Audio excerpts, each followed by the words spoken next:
Zee TV news కి స్వాగతం. Bulletin ముందుగా హెడ్లైన్స్ చూద్దాం. బస్ భవన్ కు ఆర్టీసీ బస్సులో ప్రయాణించిన బీఆర్ఎస్ వర్కింగ్ ప్రెసిడెంట్ కేటీఆర్. మహిళలకు ఫ్రీ బస్సు చేసి మగవారికి టికెట్ ధర రెండింతలు పెంచడం సరికాదన్న కేటీఆర్.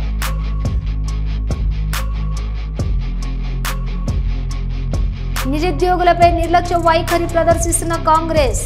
నిరుద్యోగుల పక్షాన పోరాడతామన్న తెలంగాణ జాగృతి అధ్యక్షురాలు కవిత.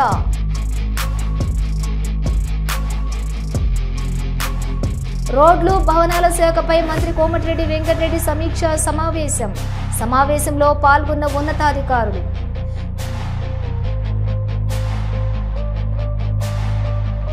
దేశంలో తొలి డిజిటల్ ఎయిర్పోర్ట్ నావీ ముంబైలో ప్రారంభించిన ప్రధాని మోడీ.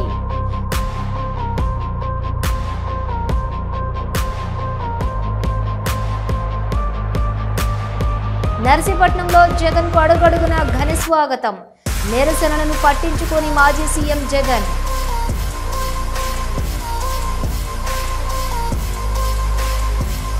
$500 కోట్లతో చేపట్టిన మెడికల్ కళాశాలలకు వైసీపీ ప్రభుత్వంలో ఖర్చు పెట్టింది 10.70 కోట్లు మాత్రమే. జగన్ పై సర్వేపల్లి శాసనసభ్యులు సోమిరెడ్డి చంద్రమోహన్ రెడ్డి ఫైర్. ఇటీవల పాలకుర్తిలో హెప్సిబా మరియు ఆర్బీఎఫ్ సంస్థల వలన మోసపోయినటువంటి బాధితుల పక్షాన వరంగల్ సిపిని కలిసి చర్చించారు పాలకుర్తి జర్నలిస్టులు. సంస్థ వల్ల నష్టపోయిన బాధితులు భయభ్రాంతులకు గురి కాకుండా స్వేచ్ఛగా ఫిర్యాదు చేయవచ్చని తెలిపారు వరంగల్ సిపి సన్ప్రీత్ సింగ్. కోర్టు నుంచి ఉంటది. దాంట్లో ఇప్పటి వరకు ఉన్న మెంబర్స్ ఓకే వాళ్ళు ఒక్క మనిషి 20 ఐడీలు పెట్టుకొని ఒక్క మనిషికి 20 మనుషులు అయినట్టు. కానీ యాక్చువల్ గా ఉన్న వాళ్ళు మనుషులు 2000 ఇప్పటి వరకు మాకు 20 కూడా వేశారు ఒక్కొక్క క్యాండిడేట్. అట్లా ఉంది. ఇప్పుడు ఎవరైతే ఏజెంట్లు ఉన్నారో వాళ్ళ మీద ఏమన్నా ఏజెంట్ల పైన వాళ్ళ రోల్ ప్రకారంగా చేస్తాము. ఎంత వరకు వాళ్ళు ఏజెంట్ అంటే వాళ్ళు వాడే బాధితుడు అయినట్టే, లేకపోతే వాడు కూడా మోసం చేసినట్టే. వాళ్ళ రోల్ ప్రకారంగా చేస్తాం. ఏజెంట్ కూడా వేరే లెవెల్లో ఉంటారు. చిన్న లెవెల్ నుంచి పై లెవెల్ వరకు ఉంటారు. అందరూ కూడా ఏజెంట్. ఒక టాప్ లో ప్రొపరైటర్ ఉంటాడు, ఎవరైతే స్టార్ట్ చేస్తాడు. అతని తర్వాత మిగిలిన అందరూ కూడా ఏజెంట్స్. వాళ్ళ రోల్ ప్రకారంగా చేస్తాం. మొత్తం అమౌంట్ 50-60 కోట్ల అమౌంట్ ప్రాపర్టీస్ అంతా కూడా సీజ్ చేయడం జరిగింది మేమైతే. ఓకే ఇంకా కూడా బాధితులు ఇంకా ఎవరైనా ఉంటే వాళ్ళకి ఏదైనా ఇబ్బందులు ఉంటే వాళ్ళు వచ్చి కంప్లైంట్. అడ్డగోలుగా పెంచిన ఆర్టీసీ టికెట్ ధరల పెంపుకు నిరసనగా బీఆర్ఎస్ పార్టీ చలో బస్ భవన్ కు పిలుపునిస్తే మాజీ మంత్రులు, ఎమ్మెల్యేలు, ఇతర ప్రజాప్రతినిధులను ఎక్కడికక్కడ హౌస్ అరెస్టులు చేయడం అత్యంత దుర్మార్గమని మాజీ మంత్రి ఎమ్మెల్యే హరీష్ రావు అన్నారు.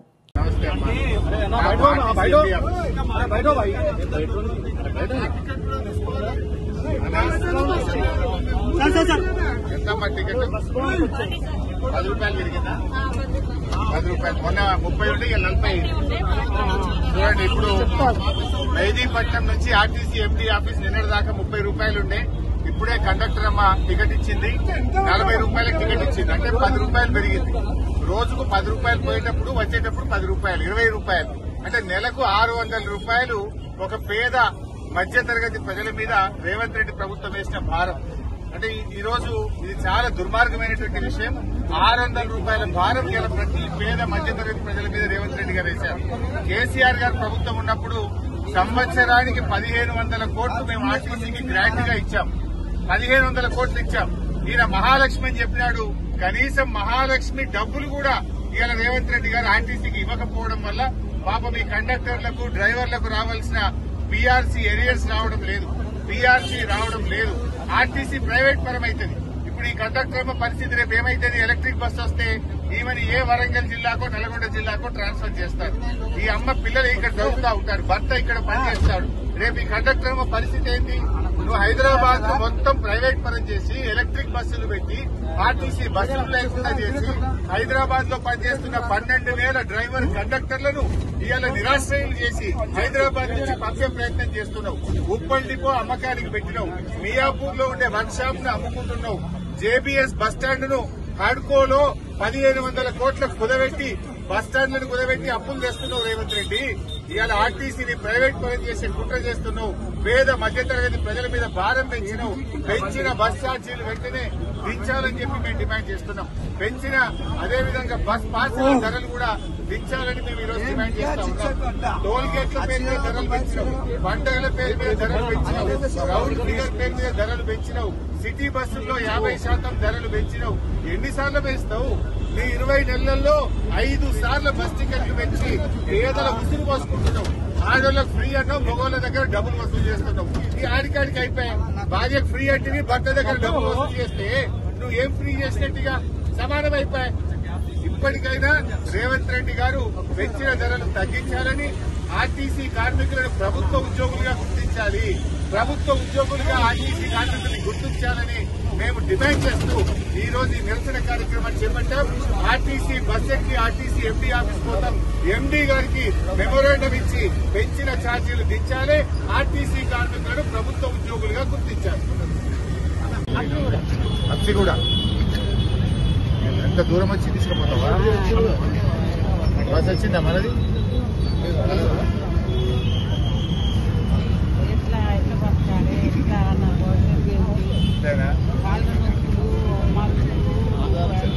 పెంచిన 2000 4000? అరే రేవంత్ రెడ్డి 4 ఇస్తాను కదమ్మా. అరే నేను రాగానే 4000 ఇస్తాను కాదమ్మా. కేసీఆర్ ఉన్నప్పటి 2000 వస్తున్నాయి. ఇక ఆ పెద్ద మనిషి ఇచ్చినాయి. మీరు వచ్చినాక 4000 వస్తుందేనా? అదే కదమ్మా 4000 తెల్లారైతాను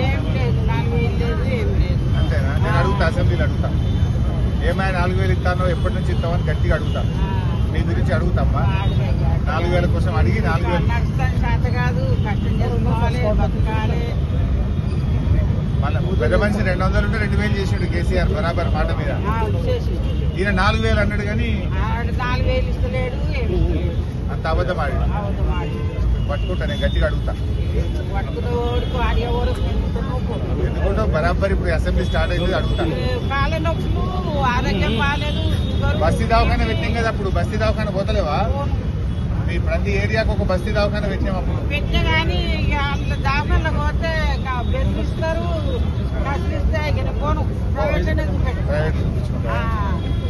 సంపాదిస్తావు పూలంతే. గిరాకీ లేవు నాన్న. ఎందుకు గిరాకీ అమ్మాయిందా? గిరాకీ అమ్మటోళ్ళు ఎక్కువైంది.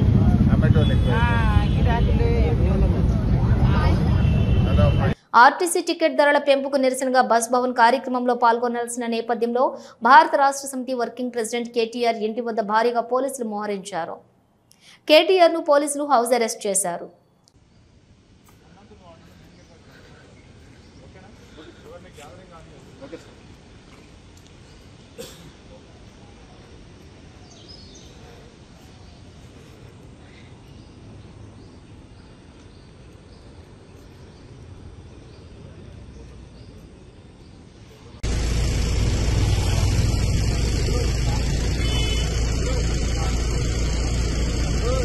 చెప్పు.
రోడ్లు భవనాల శాఖపై మంత్రి కోమటిరెడ్డి వెంకటరెడ్డి సమీక్ష నిర్వహించారు. ఫ్లడ్ డ్యామేజ్ రోడ్ల వివరాలపై ఆరా తీశారు. హ్యామ్ రోడ్ల వివరాలపై చర్చ జరిగింది. ఈ సమీక్షలో స్పెషల్ సిఎస్ వికాస్ రాజ్, ఆర్ఎండ్బి ఈఎన్సీలు మోహన్ నాయక్, జయ భారతి, సిఈలు బివి రావు, కిషన్ రావు, పలువురు ఎస్ఈలు, ఈఈలు తదితరులు పాల్గొన్నారు. కాంగ్రెస్ సర్కార్ పెంచిన ఆర్టీసీ బస్సు ఛార్జీలకు నిరసనగా బీఆర్ఎస్ ఆధ్వర్యంలో చలో బస్ భవన్ పిలుపు నేపథ్యంలో పోలీసులు ముందస్తుగా బీఆర్ఎస్ నాయకులను అరెస్ట్ చేశారు. గురువారం ఉదయం 5 గంటలకు శేర్లింగంపల్లి సీనియర్ నాయకులు గచ్చిబౌలి డివిజన్ మాజీ కార్పొరేటర్ కొమిరిశెట్టి సాయిబాబాను కాజాగూడలోని ఆయన నివాసంలో అరెస్ట్ చేశారు. రాయదుర్గం పోలీస్ స్టేషన్కు తరలించారు.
పెంచిన ఆర్టీసీ చార్జీలను నిరంకుశ ప్రభుత్వము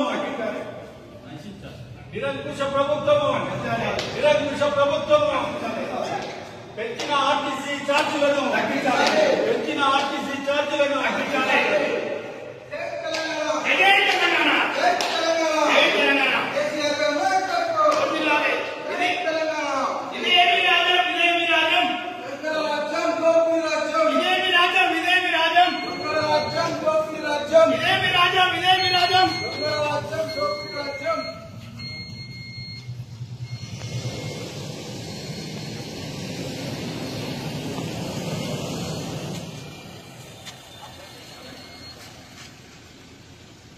సార్ ఓకే సార్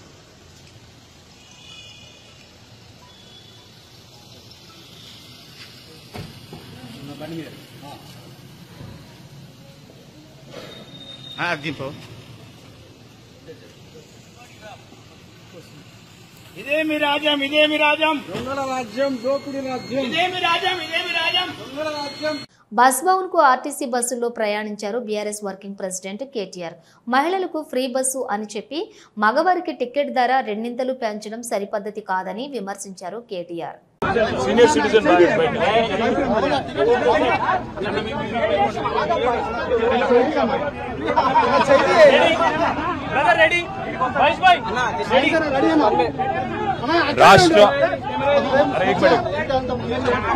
రాష్ట్ర ప్రభుత్వం ఇవాళ విచక్షణ రహితంగా ఏదైతే సిటీ బస్సు ఛార్జీలు పెంచిందో దాన్ని నిరసిస్తూ బీఆర్ఎస్ పార్టీ తరఫున ఇవాళ చలో బస్ భవన్ కార్యక్రమానికి పిలుపునిచ్చినాము.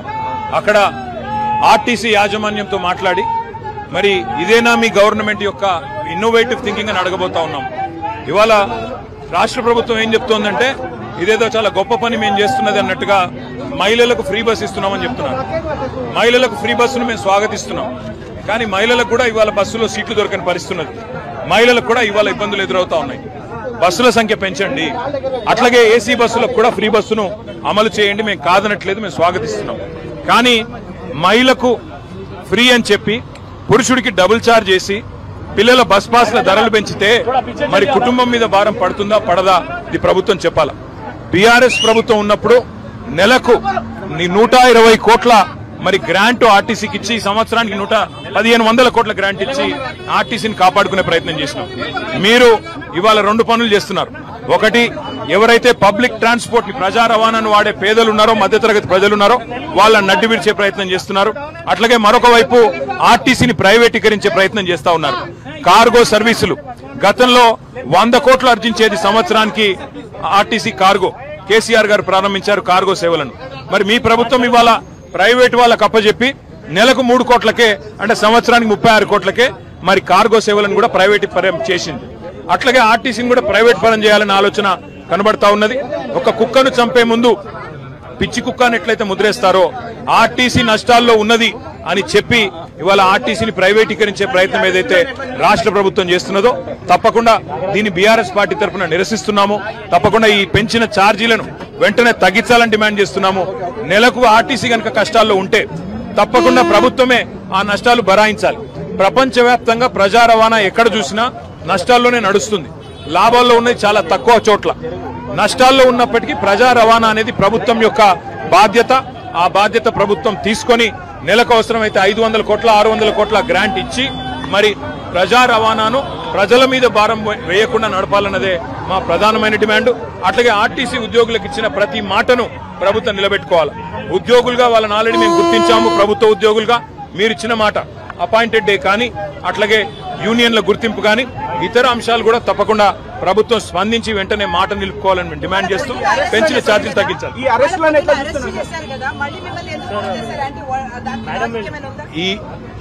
ఈ కాంగ్రెస్ పార్టీ ప్రస్తుతం రాష్ట్రంలో సర్కారు నడపడం లేదు, సర్కస్ నడుపుతోంది. వాళ్ళు ఏం చేస్తున్నారో వాళ్ళకే తెలియదు.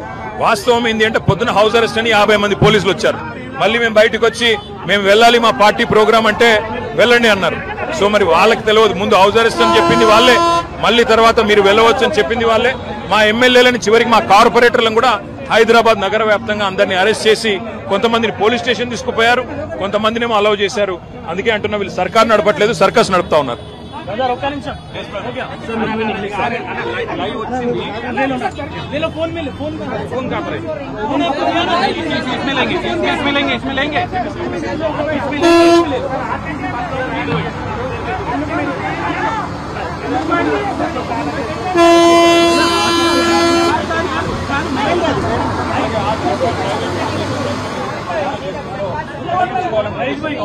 మా నిరసనను ప్రభుత్వానికి ముఖ్యంగా పెంచిన ఛార్జీలు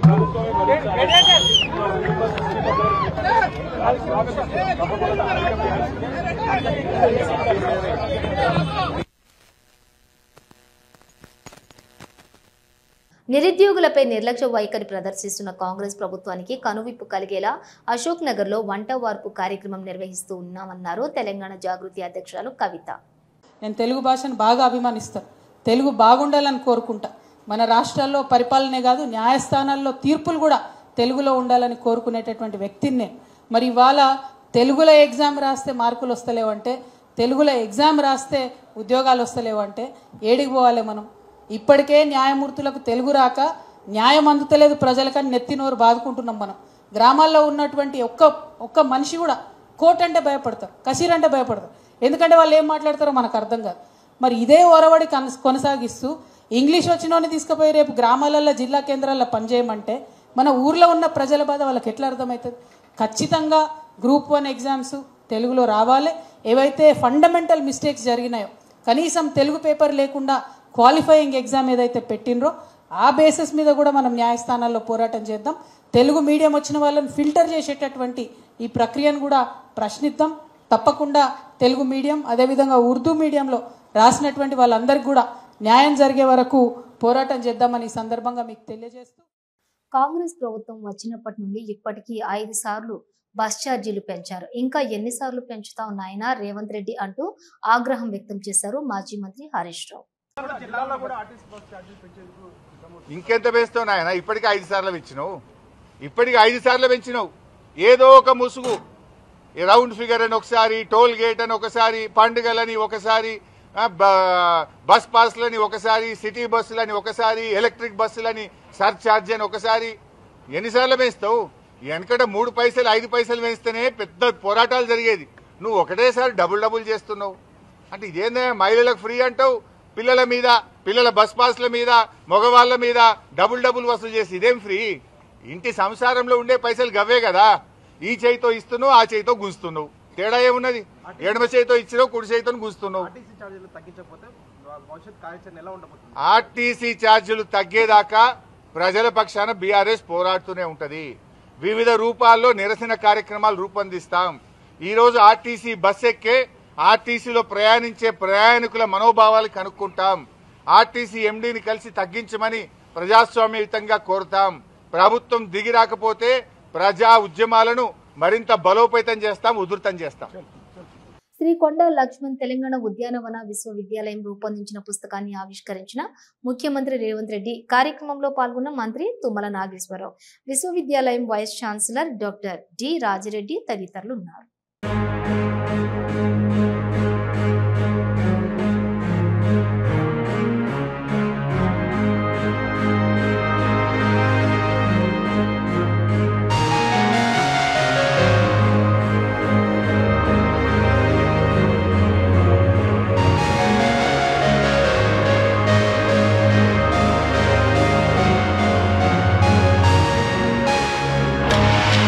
దేశంలోని పూర్తి స్థాయి తొలి డిజిటల్ ఎయిర్పోర్ట్ అందుబాటులోకి వచ్చింది. నవీ ముంబై అంతర్జాతీయ విమానాశ్రయం మొదటి దశను ప్రధాని మోదీ ప్రారంభించారు. 19,650 కోట్ల భారీ వ్యయంతో ప్రభుత్వ మరియు ప్రైవేటు భాగస్వామ్యం కింద ఈ గ్రీన్ఫీల్డ్ విమానాశ్రయాన్ని అభివృద్ధి చేశారు. ఒక టెర్మినల్తో ఏటా 20 మిలియన్ల మంది ప్రయాణికులకు సేవలు అందించగల సామర్థ్యం దీని సొంతం. దీనిని జహా హదీద్ ఆర్కిటెక్ట్ సంస్థ డిజైన్ చేసింది.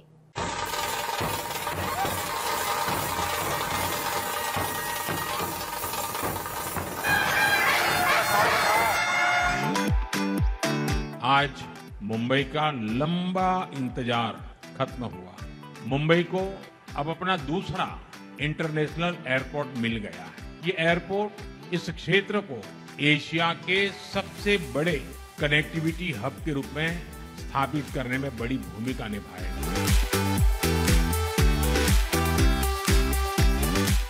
नवी मुंबई इंटरनेशनल एयरपोर्ट एक ऐसा प्रोजेक्ट है जिसमें विकसित भारत की झलक है। आज पूरा देश विकसित भारत के संकल्प की सिद्धि में जुटा है। विकसित भारत यानी जहां गति भी हो और प्रगति भी हो, जहां लोक हित सर्वोपरि हो। अगर आप बीते 11 वर्षों की यात्रा पर नजर डालें तो भारत के कोने कोने में इसी भावना से तेज गति से काम हो रहा है।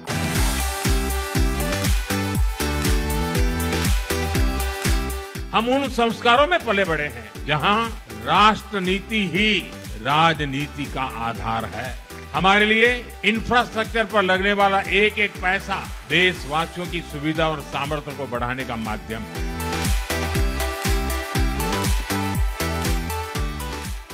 విశాఖలో మాజీ ముఖ్యమంత్రి జగన్మోహన్ రెడ్డి పర్యటన కొనసాగింది. విమానాశ్రయంలో వైసీపీ నాయకులు ఆయనకు ఘన స్వాగతం పలికారు. అనంతరం ఆయన రోడ్డు మార్గంలో మాకవరపాలెంలోని కాలేజ్ భవనాల వద్దకు బయలుదేరారు. ఎన్ఏడి కొత్త road, Vepagunta junction, Saripalli junction, Anakapalli మీదుగా ఆయన ప్రయాణించారు. ఎయిర్పోర్ట్ నుంచి రోడ్డు మార్గాన మాకవరంపాలెం బయలుదేరిన ఆయనను కాకాని నగర్ వద్ద స్టీల్ ప్లాంట్ కార్మికులు కలిశారు. విశాఖ ఉక్కు ప్రైవేటీకరణను అడ్డుకోవాలని వారు కోరారు. దీనిపై స్పందించిన జగన్ ప్రైవేటీకరణకు వ్యతిరేకంగా వైసీపీ మీకు ఎల్లప్పుడూ తోడుగా ఉంటుందని హామీ ఇచ్చారు.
లోగో పెట్టు ఎన్టీవీ లోగో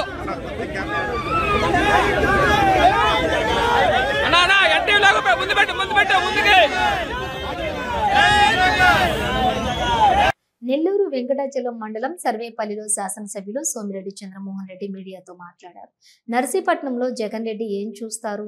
5,000 కోట్లతో చేపట్టిన మెడికల్ కళాశాలలకు వైసీపీ ప్రభుత్వంలో ఖర్చు పెట్టింది 10.70 కోట్లు మాత్రమే. 2022 ఆగస్టులో జీవో ఇచ్చి డిసెంబర్లో శంకుస్థాపన చేసిన తర్వాత అధికారం కోల్పోయే నాటికి 14% పనులు చేసి సరిపెట్టేశారు. ఇప్పుడేమో నేనెళ్ళి ఆ కాలేజ్ చూడాలంటూ హడావిడి చేస్తున్నారని అన్నారు. జగన్మోహన్ రెడ్డి నర్సీపట్నం పోవాలంట, మెడికల్ కాలేజ్ చూడాలంట. ఏం చూస్తావు? నీ టైంలో నువ్వు పే చేసింది ఎంత? 10,70,00,000. ప్రాజెక్ట్ కాస్ట్ ఎంత? 500 కోట్లు, 50 చిల్లర ఎకరాలు.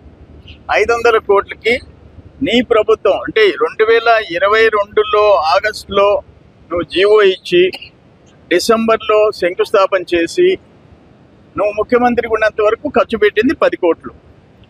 ఇప్పుడు మీరు ఎందుకు పెట్టలేదు అని చెప్పేసి నేను పోయి చూస్తాను అంటాడు. మధ్యలో దోవలో ఎవరొకరు ఆ కార్ల కిందనో టైర్ల కిందనో నలిగి సావాలా, మళ్ళీ రప్ప అంటాడు, జనాన్ని రెచ్చగొడతాడు. ఈరోజు హైకోర్టు ముఖం మీద కొట్టింది. ఏమి పీపీపీ విధం అయితే ఏమి, పబ్లిక్ ప్రైవేట్ పార్టిసిపేషన్ అయితే ఏమి సొత్తు పోయిందని చెప్పి అడిగింది. దాన్ని కూడా అర్థం చేసుకోలేవా? ఒక మాజీ ముఖ్యమంత్రిగా నువ్వు ఏం చదువుకున్నావు? అన్ఫార్చునేట్ ఆ కోర్టు కామెంట్ ఏముంది? కోర్టు భవనాలే ఇప్పటికీ కోర్టు భవనాలే పూర్తి కాల, ఆర్థిక ఇబ్బందులు. అటువంటప్పుడు ఇటు గవర్నమెంట్ మానిటరింగ్ ఉంటుంది, ప్రైవేట్ వాళ్ళు పెట్టుబడి పెడతారు, నీకు వచ్చిన నష్టం ఏంటి?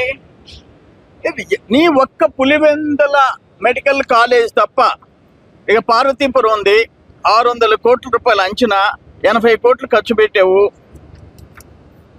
ప్రతి ఒక్కటి అదే పని చేసావు.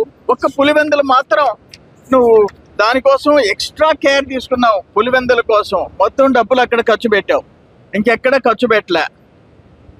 కానీ నిన్న హైకోర్టు ఆ కామెంట్ చేసిన తర్వాత ఏ మాత్రం జ్ఞానం ఉంటే జగన్మోహన్ రెడ్డికి, నైతిక విలువలు ఉంటే, ఇప్పుడు నువ్వు లాస్ట్ టైం అదే పని చేసావు.